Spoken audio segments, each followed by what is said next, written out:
오늘 하나님의 말씀은 성경이 말하는 황금률이라는 제목으로 하나님의 말씀 전하도록 하겠습니다. 황금률이라는 것은 영어로 골든 룰이라고 합니다. 이 뜻은 어떤 뜻을 갖고 있냐면 황금처럼 고귀한 가르침이라는 뜻을 가지고 있습니다. 원래 성경에는 황금률이라고 하는 이 명칭이 없어요. 성경에 여러분이 이렇게 신구약을 이렇게 찾아보셔도 황금률이라고 하는 명칭은 존재하지 않습니다. 근데 이 명칭이 어떻게 생겼냐면 마태복음 7장 12절 말씀과 누가복음 6장 31절에 그 예수님의 가르치심에 붙여진 명칭입니다. 이 17세기부터 이것이 쓰여졌는데 황금률이라고 하는 표현이 쓰여졌는데 3세기에 로마 황제 세베루스 알렉산더가 이 구절을 금으로 써서 벽에다 붙여놨어요. 그때부터 이게 황금률이라고 하는 그런 명칭이 유래가 됐다 그럽니다. 왜 이렇게 그 세베르스 알렉산더가 이렇게 황금으로 금으로 이 구절을 써서 벽에다 붙여놨을까요? 이게 너무나 귀한 그리고 너무나 소중한 구절이기 때문에 아마 그렇게 하지 않았나라는 생각을 하게 됩니다. 여러분, 남에게 대접을 받고자 하는 대로 남을 대접하라라고 하는 이 말씀은 성경에 딱 두 군데 이렇게 나옵니다. 누가복음 6장 31절과 그다음에 마태복음 7장 12절에 이렇게 나오는데요. 근데 여기에 이 표현이 조금 다릅니다. 표현이 조금 다른데 누가복음에서는 이렇게 얘기하고 있습니다. 누가복음에서는 남에게 대접을 받고자 하는 대로 너희도 남을 대접하라 이렇게 얘기했는데 마태복음 7장 12절에서는 이 뒷부분 빨간 글씨로 제가 표시를 했는데 이 뒷부분을 더 못했어요. 이게 뭐냐면 이것이 율법이요 선지자니라 이렇게 얘기를 하고 있습니다. 그렇다면 율법은 무엇을 얘기하고 있냐면 구약의 첫 부분인 모세오경을 얘기하는 거예요. 모세오경을 이야기하고 있고 선지자라는 것은 뭐냐면 구약의 선지서를 이야기하고 있는 겁니다. 그러니까 남에게 대접을 받고자 하는 대로 남한테 대접하는 것은 뭐냐? 구약 성경 전체가 그것을 이야기하고 있다는 겁니다. 구약 성경 전체가 그 부분에 대해서 이야기하고 있다는 것을 말씀해 주고 있어요. 그렇다면 여러분, 이 구절이 비록 짧은 구절이긴 하지만 너무나 귀한 구절이고 너무나 소중한 구절이라는 것을 우리에게 말씀해 주고 있습니다. 여러분, 모든 사람들은 남에게 대접받기를 원합니다. 남이 나에게 대접해 주지 않으면 서운한 마음이 들기도 하고요. 때로는 저 사람이 날 무시하는 건가? 라고 하는 그런 마음이 들기도 합니다.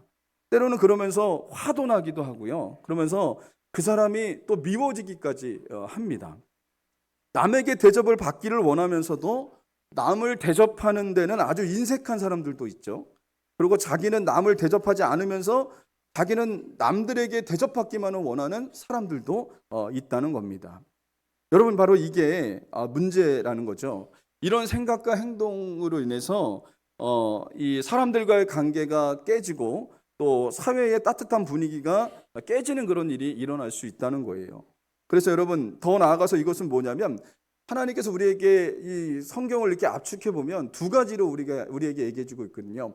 하나님 사랑과 이웃 사랑, 이렇게 우리가 말할 수가 있는데 이것은 남에게 대접하지 않는 것은 무엇과 배치되는 것이냐면 하나님 사랑과 이웃 사랑에 대해서 이것이 배치되는 것이다라고 말을 할 수가 있다는 거예요. 여러분, 그렇다면 우리는 누구한테 대접받기를 원하는 것 같습니까? 누구한테? 먼저는 우리는 하나님께 대접받기를 원합니다. 이 얘기를 들으면 이런 생각이 들 수도 있을 거예요. 우리는 예수 믿는 사람들은 하나님께 대접받기를 원한다라고 이렇게 얘기를 하면 어떤 분은 이렇게 반문하시는 분도 있겠습니다. 제가 뭐라고 하나님께 대접을 받으려 하겠습니까? 저는 그런 적이 없습니다. 저는 하나님께 대접받기를 원한 적이 한 번도 없습니다. 하나님, 저를 좀 대접해 주십시오 라고 그렇게 한 번도 저는 하나님께 요청한 적이 없습니다 라고 이렇게 반문하시는 분도 있을 거예요. 그러나 정말로 우리가 하나님께 대접받기를 원한 적이 없었을까요? 한번 곰곰이 생각해 보시기 바랍니다.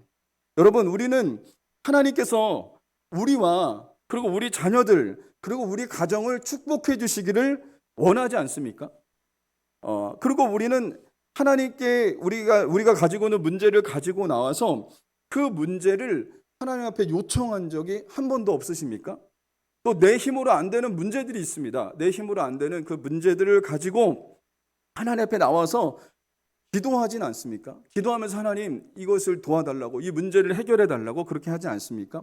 여러분, 이런 것들이 다 하나님께 나를 대접해 달라고 요청하는 것들이에요. 우리는 하나님께 이렇게 해달라고 우리는 요청할 때가 여러분 있다는 것입니다. 그런데 여기서 우리가 좀 중요한 것은 뭐냐면 하나님 앞에 우리가 이렇게 대접해 달라고 우리가 이렇게 요청하는데 우리가 떳떳하게 그렇게 요청할 수 있다는 거죠.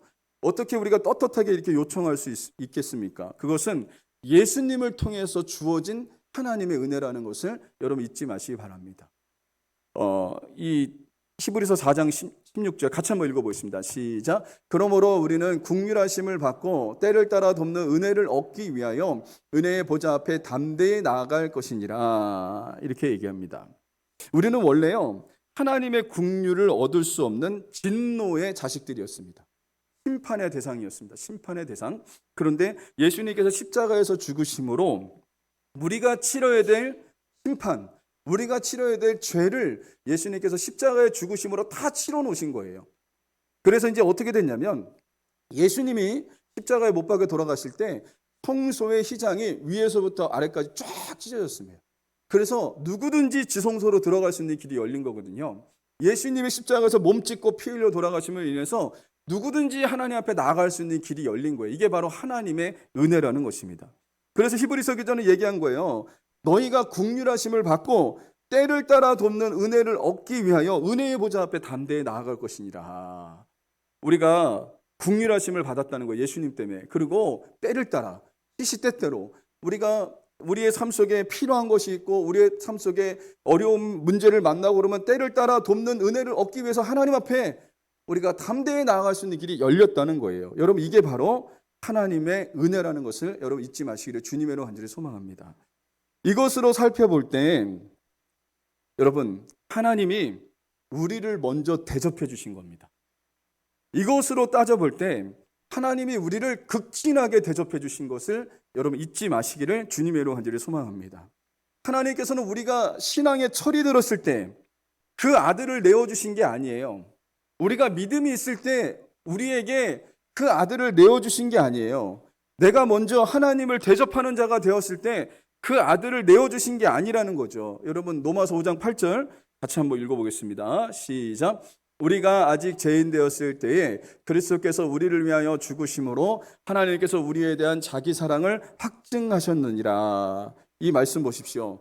우리가 아직 죄인 되었을 때에, 죄 가운데 빠져 있었을 때, 여전히 구제불능인 사람으로 살아갔을 때에, 그때 하나님께서 어떻게 하시냐? 우리를 위해서 그 하나뿐이 없는 독생자 예수 그리스도 이 땅에 보내셔서 그분을 죽이시기까지 우리를 사랑하셨다라고 말씀하고 있습니다.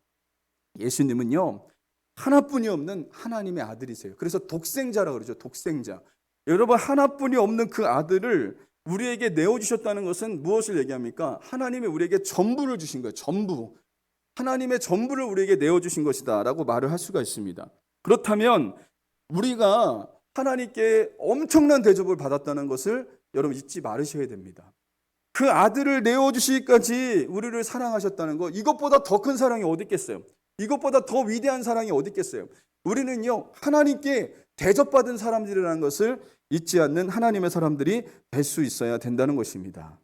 그렇습니다. 우리는 하나님께 최고의 대접을 받은 자들이라는 것을 잊지 않고 이 땅에서 살아가는 하나님의 사람들이 될 수 있기를 바랍니다. 또 뿐만 아닙니다. 우리가 하나님 앞에 요구하면 하나님은 우리를 또 대접해 주세요. 기도하면 하나님께서 기도의 응답을 해주세요. 얼마나 이게 감사한 일입니까? 마태복음 7장 11절 말씀 한번 읽어보겠습니다. 시작. 너희가 악한 자라도 좋은 것으로 자식에게 줄 줄 알거든 하물며 하늘에 계신 너희 아버지께서는 구하는 자에게 좋은 것으로 주시지 않겠느냐라고 얘기합니다. 악한 부모도 자식에게 좋은 거 줄 줄 알아요. 근데 우리 하나님 아버지께서는 우리가 하나님의 자녀들이 구하면 좋은 것을 주세요. 좋은 것. 여러분, 이것이 바로 하나님이 우리를 이렇게 대접해 주시고 계시다는 것을 말씀해 주고 있다는 거예요. 그렇다면 우리도 하나님을 대접해 드려야 되는 거 아니겠습니까? 우리는 하나님 앞에 대접을 받았어요. 그렇다면 우리도 하나님 앞에 대접해드리는 자가 되어야 되는데 어떻게 할 때 하나님을 대접하는 자가 될 수 있을까요? 하나님은 전지전능하신 하나님이십니다. 우주 만물을 창조하신 하나님이십니다. 그리고 우리를 창조하신 분이시죠. 그리고 우리를 하나님의 자녀로 삼아주신 분이세요. 이런 하나님 앞에 하나님을 우리가 어떻게 대접해야 될까요? 그것이 있습니다. 제가 세 가지로 말씀드리겠는데 여러분 잘 기억하시고요. 하나님을 대접하는 인생 사시기를 바랍니다.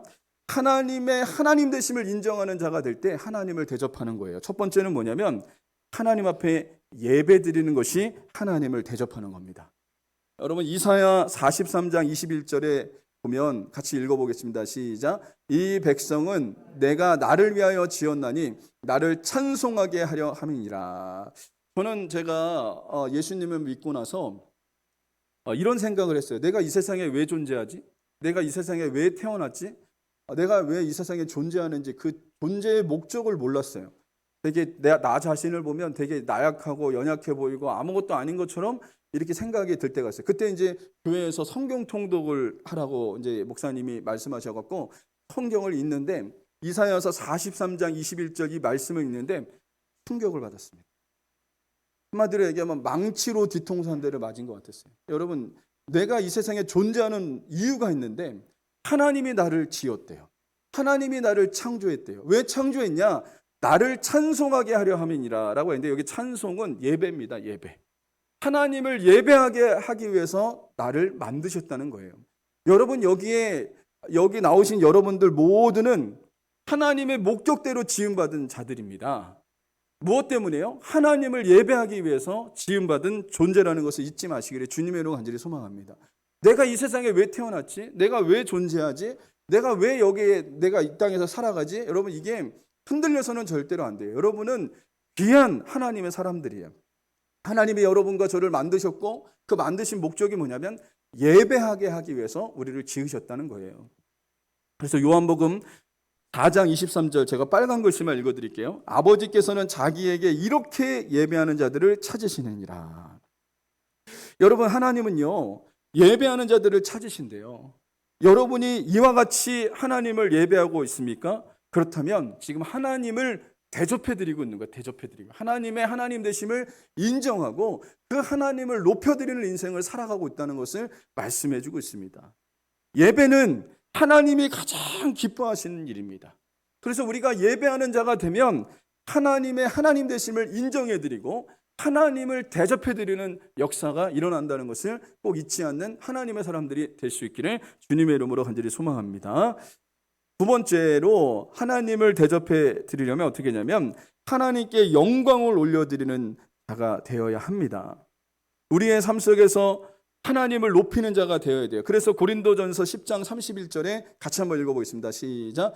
그런즉 너희가 먹든지 마시든지 무엇을 하든지 다 하나님의 영광을 위하여 하라. 여러분 그렇습니다. 우리가 무엇을 하든지 하나님의 영광을 위해서 해야 돼요. 즉 하나님을 높이는 자가 되어야 돼요. 그러면요 하나님을 대접해 드리는 것이 되는 거예요. 하나님을 대접해 드리는 거예요. 여러분 어떤 일이 잘 됐을 때 우리는 이렇게 고백해야 됩니다. 주님이 하셨습니다. 이렇게 고백해야 돼요. 아니야 내가 똑똑해서요? 내가 잘나서요? 내가 이렇게 하면 절대로 안 됩니다. 이건 하나님의 영광이 가리는 겁니다. 하나님께 영광 돌려드리는 게 아니라 내가 어떤 일이 잘 됐을 때 주님이 하셨죠. 이렇게 고백할 때 하나님이 영광을 받으시는 거예요. 여러분 그 연말이 되면 시상식 할 때 예수 믿는 그 연예인들이 그 시상식 현장에서 생방송에서 하나님 높이는 거 여러분 들어보셨어요? 생방송에서는 PD도 못 말립니다. 만약에 녹화방송이면 다 자릅니다. 그거 하나님에 대한 얘기하면 다 잘라요. 근데 생방송은요 자를 수가 없어요. 근데 예수 믿는 신실한 연예인들이 뭐라고 하냐면 하나님이 하셨습니다. 모든 영광 하나님 앞에 올려드립니다. 그러면요 이 전파가요 전국 방방곡곡으로 나가는 거예요. 여러분 이게 바로 하나님을 대접하는 것이다 라고 말을 할 수가 있다는 거예요. 여러분 누군가에게 칭찬을 들었다 그러면 주님이 하셨습니다 라고 여러분 말하셔야 돼요. 만약에 여러분이 찬양을 되게 은혜스럽게 불렀다 그래서 우리 성도들이 찬양이 정말 은혜가 됐습니다 이렇게 얘기하면요 여러분이 어떻게 대답하시냐 이렇게 얘기하셔야 돼요. 주님이 하셨습니다. 주님의 은혜입니다 라고 고백하는 하나님의 사람들이 될 수 있어야 됩니다. 이번에 제가 그 전라도 장수에 그 부흥회를 인도하러 갔잖아요. 갔는데 너무 저를 극진하게 대접해 주시는 거예요. 아침에 아침상을 이렇게 차려 주시고, 그래서 제가 그랬습니다. 그 사모님한테, 그 교회 사모님한테, 사모님 아침상 차려 주지 마세요. 그냥 우리가 알아서 먹겠습니다. 그냥 빵 먹겠습니다. 근데 얼마나 그 숙소에다가요, 뭐 먹을 거, 뭐 냉장고에다 먹을 거 다 차려 주시고, 뭐 식탁에다 빵하고 뭐 과일하고 다 해놓고, 그래서 이거 먹겠습니다. 이거 먹을 테니까 사모님 신경 쓰시지 마세요. 막 이랬어요. 너무 극진하게 대접을 해주는. 근데 그 다음날 아침에도 또 차려주시는 거예요. 얼마나 상다리가 부러질 정도로 막 차려주시는 거예요. 너무 황송했어요. 그리고 거기서 얼마나 대접을 잘 받았는지, 막 식당 가는 데마다 식사를 대접해 주시고, 막 그래갖고 제가 어떤 마음이 들었냐면, 나는 아무것도 아닌데 왜 내가 이런 대접을 받지? 예수님 때문입니다. 예수님. 여러분, 주님 때문에 이런 대접을 받는 거지 제가 어떻게 그런 대접을 받을 수 있겠어요? 여러분, 그렇습니다. 우리가 어떤 일이 잘 됐을 때 우리는 이렇게 고백해야 돼요. 주님이 하셨습니다. 주님 때문입니다. 주님 때문에 내가 이런 높임을 받습니다. 주님의 은혜입니다 라고 고백하는 하나님의 사람들이 될 때, 이게 우리 하나님을 대접해 드리는 것이 돼요. 여러분, 누군가가 여러분을 극진하게 대접하시고 여러분들에게 귀하게 여겨주시고 소중하게 여겨주신다 그러면 우리 마음에, 그리고 고백도 이렇게 하셔야 돼요. 주님 때문입니다. 내가 예수님 때문에 이런 대접을 받지 누구 때문에 이런 대접을 받습니까? 주님 때문입니다라고 여러분 고백할 때, 이게 바로 하나님을 대접해 드리는 것이 되는 거예요. 여러분, 저와 여러분들이 이렇게 살아가시는 하나님의 사람들이 될 수 있기를 주님의 이름으로 간절히 소망합니다. 또 하나님을 대접해 드리는 것이 뭐냐? 세 번째로 하나님의 말씀에 순종하는 것입니다. 누가복음 6장 46절에 제가 읽어드릴게요. 너희는 나를 불러 주여 주여 하면서도 어찌하여 내가 말하는 것을 행하지 아니하느냐. 이 말씀의 배경은 예수님께서 제자들에게 말한 거예요. 제자들에게. 너희들은 나에 대해서 주님 이렇게 얘기하면서 어찌하여 내가 말하는 것은 행하지 않니? 라고 하면서, 이것은 예수님의 탄식이거든요. 예수님의 탄식. 여러분, 이 예수님이 이렇게 탄식하신 이유가 뭡니까? 주님이 말씀하셨는데 너희들이 나를 주님이라고 부르고 있고 메시아라고 얘기하고 있음에도 불구하고, 그런데도 불구하고 내 말을 안 들어. 내가 말하는 대로 순종하지 않아. 여러분, 한번 생각해 보세요. 학생이 선생님답게 대접해 드리는 것이 뭘까요? 선생님이 말하면 그 말에 순종하는 것. 그게 바로 선생님을 인정해 드리는 거거든요. 그 선생님을 대접해 드리는 거예요. 자녀가 부모님을 부모님답게 대접해 드리는 것이 뭘까요? 부모의 말에 순종하는 자가 될 때, 이것이 자녀가 부모를 부모답게 대접해 드리는 것이 된다라고 말을 할 수가 있습니다. 마찬가지입니다. 우리가 하나님을 하나님으로 대접해 드리는 것이 뭘까요? 그분의 말씀에 순종하는 자가 되어야 돼요. 그분이 말씀하시면 그분의 말씀을 순종하는 자가 될 때 하나님을 대접해 드리는 거예요. 이런 인생 사시기를 주님의 이름으로 간절히 소망합니다. 사무엘상 15장 22절에 빨간 글씨만 제가 읽어드릴게요. 순종이 제사보다 낫고 듣는 것이 순양의 기름보다 나으니, 이렇게 얘기합니다. 사울 왕이 하나님 말씀에 순종하지 않았어요. 하나님 말씀에 순종하지 않아서 자기가 하지 말아야 될 선을 넘었습니다. 하지 말아야 될 선을 넘었어요. 그때 사무엘 선지자가 한 겁니다. 순종이 제사보다 낫다. 순종하는 것이 제사보다 낫습니다 라고 이렇게 얘기를 한 거예요. 이게 안타까운 마음으로 얘기한 거거든요. 그렇습니다. 여러분, 저와 여러분들이 순종하는 사람이 될 때 하나님을 하나님답게 대접해 드리는 자가 될 수 있다는 것을 잊지 마시고요, 하나님 대접 잘 해드리시기 바랍니다. 우리가 하나님 앞에 엄청난 대접을 받으셨잖아요. 그렇다면 이제 하나님을 우리가 대접해드리는 하나님의 사람들이 될 수 있기를 주님의 이름으로 간절히 소망합니다. 두 번째로, 우리는 사람에게 대접받기를 원합니다. 우리는 누군가에게 대접받고자 하거든요. 누군가 내게 친절하게 말해주기 원하고요, 친절하게 대해주길 원해요. 그런데 한번 우리 자신을 한번 되돌아보세요. 우리의 말이 친절하게 나갑니까? 어떤 사람들한테 막 쌀쌀맞게 대하면서 나는 그 사람이 나한테 친절하게 대해주길 원한다는 거죠. 이게 잘못된 거라는 거죠. 내가 먼저 친절하게 대해줘야 된다는 겁니다. 남에게 대접받기를 그렇게 친절하게 대접받기만 원해서는 안 되고요. 내가 먼저 상대방에게 친절하게 말을 하고 친절하게 대해주는 하나님의 사람들이 여러분 될 수 있어야 되는 거예요. 그런데 누군가가 나를 막대하면 화가 나죠. 이것 때문에 관계가 틀어지죠. 그런데 여러분 이럴 때 분명히 우리가 기억해야 될 것이 있어요. 여러분 이것을 분명히 기억하십시오.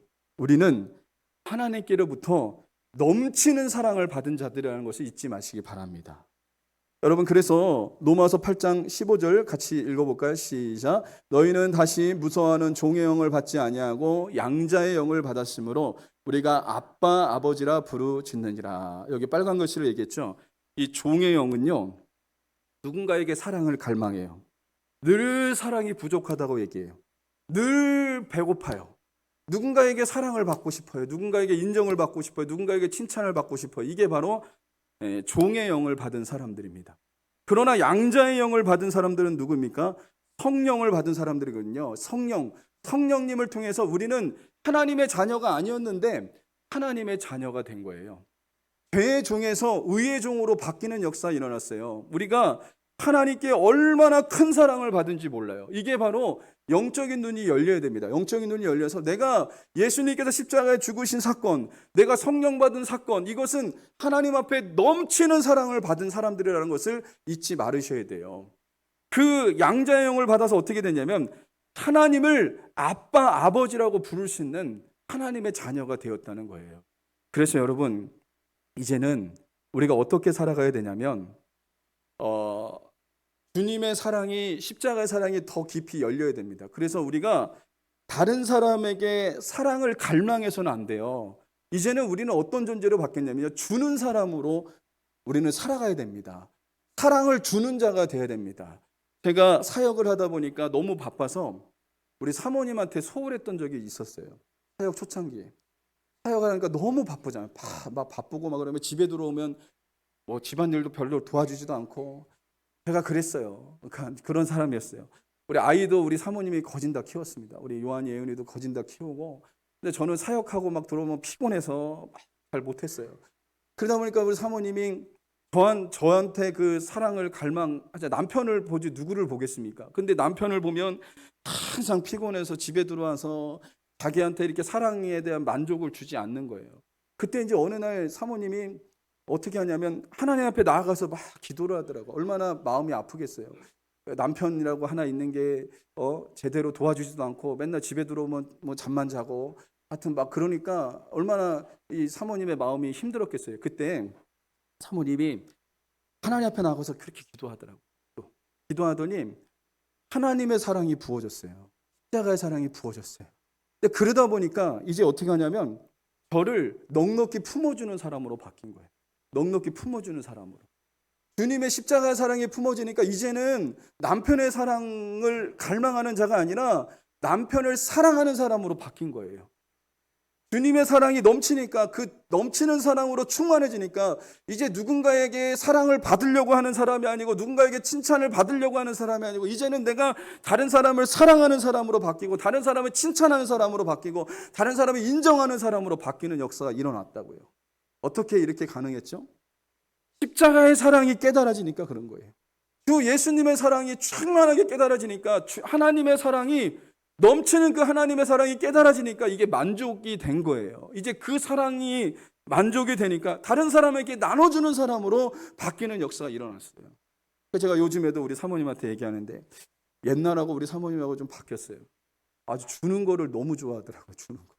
사람들한테 막 이거 주고 저거 주고 막 그래요. 그래서 우리 당신 정말 많이 바뀐 것 같아. 왜 그러냐면 하나님의 그 크신 사랑이 깨달아지면 주는 사람으로 바뀌는 거예요. 여러분 이제는 여러분이 누군가의 남편의 사랑을 갈망하고 남편의 칭찬을 갈망하고 누군가의 칭찬을 갈망하고 누군가의 인정을 갈망하고 계시다면 이제 십자가 앞으로 여러분 나가세요. 십자가에서 주님이 여러분에게 다 부어주셨어요.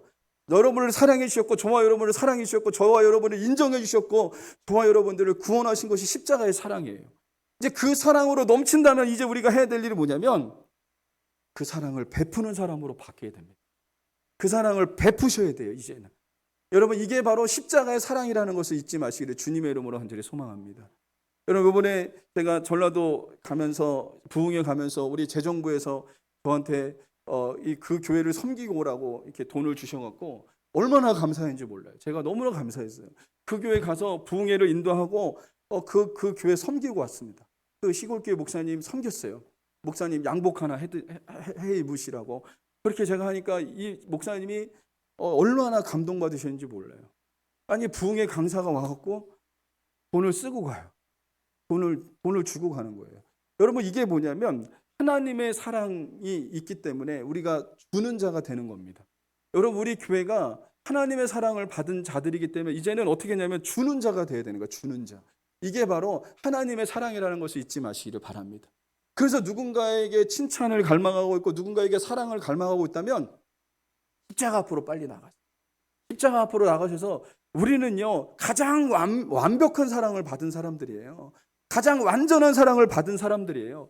그래서 예수님의 그 십자가 사랑이 깨달아지면 이제는 사람들에게 그 사랑을 갈망하는 자가 아니라 주님의 사랑이 내 안에 충만하게 채워져서 다른 사람을 사랑하는 자로 바뀌는 역사가 일어날 수 있다는 것입니다. 그래서 마태복음 10장 8절에 같이 한번 읽어보겠습니다. 시작. 병든 자를 고치며 죽은 자를 살리며 나병 환자를 깨끗하게 하며 귀신을 쫓아내되 너희가 거저 받았으니 거저 주라. 여기 빨간 글씨를 여러분 좀 보십시오. 예수님께서 12제자를 세우시고 그들에게 천국 복음을 전하라고 하시면서 능력도 주셨어요.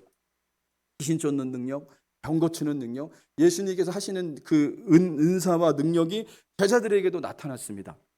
예수님 뭐라고 얘기했는지 알아요? 내가 너희에게 거저 줬으니까 너희도 거저 줘. 주님이 말씀하신 거예요. 여러분이 복음을 은혜로 받았죠. 여러분의 행위로 구원을 받았습니까? 여러분이 착한 일을 해서 구원받았습니까? 내가 열심히 살아서 주님이 구원하신 겁니까? 아닙니다. 우리는 열심히 살아서 구원받은 게 아니라 하나님의 은혜로 구원받은 거예요. 하나님의 은혜로 하나님이 우리에게 그 은혜를 거저 주신 거예요. 거저. 예수님의 그 십자가의 사랑을 믿기만 했더니 주님이 우리에게 그 사랑을 거저 주신 겁니다. 거저. 그렇다면 우리는 어떤 사람이 되어야 될까요? 하나님의 사랑을 거저 받았으니까 거저 주는 사람이 돼야 됩니다. 거저 줘야 됩니다. 그냥 다른 사람들에게 거저 주는 하나님의 사람들이 여러분 될 수 있어야 된다는 것입니다.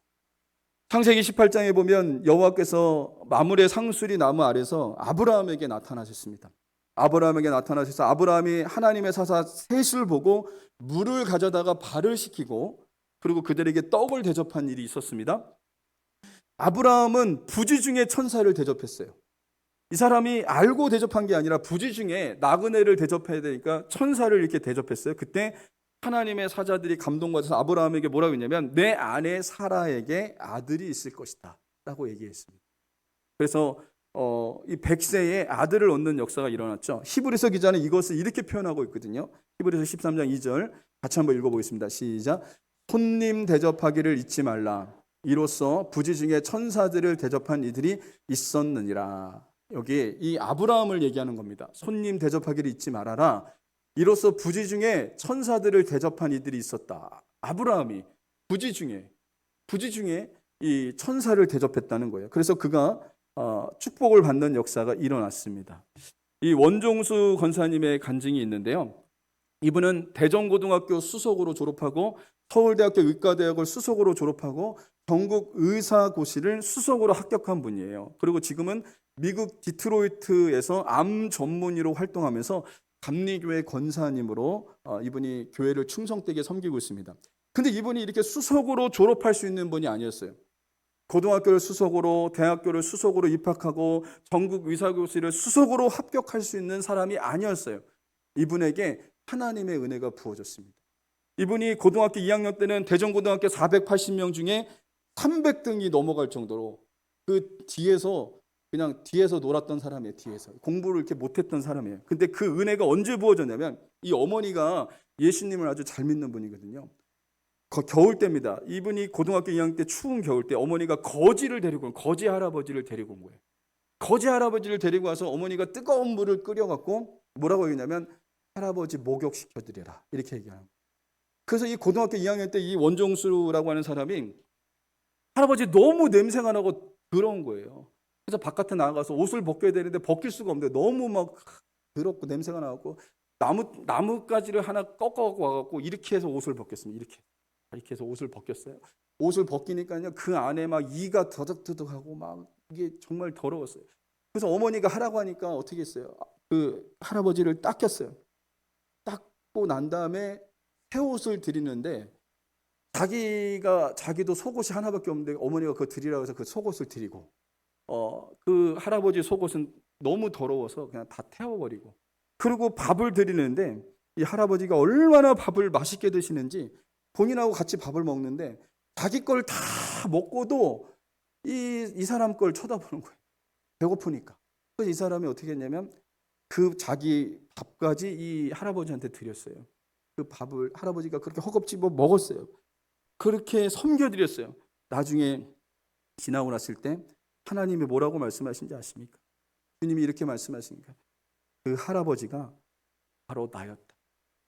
바로 예수님이셨다. 이렇게 얘기하신 거예요. 그때부터 주님이 그에게 은혜를 부어주신 겁니다.